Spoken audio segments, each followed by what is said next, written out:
محترم ناظرین، السلام علیکم ورحمۃ اللہ وبرکاتہ۔ آج کی اس ویڈیو میں ہم آپ کے سامنے دعا سے متعلق ایک فتویٰ بیان کریں گے۔ سوال یہ ہے کہ کیا فرماتے ہیں علماء اکرام مسئلہ ذیل کے بارے میں؟ ہمارے یہاں اکثریت میں یہ بات پائی جاتی ہے کہ دعا ختم کرنے کے بعد جب منہ پر ہاتھ پھیرتے ہیں تو اس وقت کلمہ طیبہ لا الہ الا اللہ محمد الرسول اللہ صلی اللہ علیہ وسلم پڑھتے ہیں۔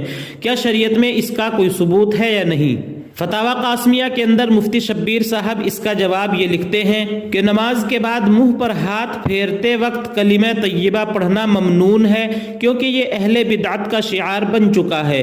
اس لیے منہ پر ہاتھ پھیرتے وقت کلمہ طیبہ نہ پڑھنا چاہیے، اور اس کا التزام کرنا واجب اور ضروری سمجھنا شرعاً ثابت نہیں ہے۔ دعا کا مسنون طریقہ یہ ہے کہ حمد و ثنا کے بعد دعا ختم کر دی جائے، لہٰذا منہ پر ہاتھ پھیرتے وقت یہ دعائیہ کلمے پڑھے جائیں: سبحان ربک رب العزت عما یصفون وسلام علی المرسلین والحمد للہ رب العالمین، یا اس طرح کی اور دوسری دعائیہ آیات پڑھی جائیں۔ یہ سنت ہے، مسنون ہے۔ امید ہے آپ مسئلے کو سمجھ گئے ہوں گے۔ السلام علیکم ورحمۃ اللہ وبرکاتہ۔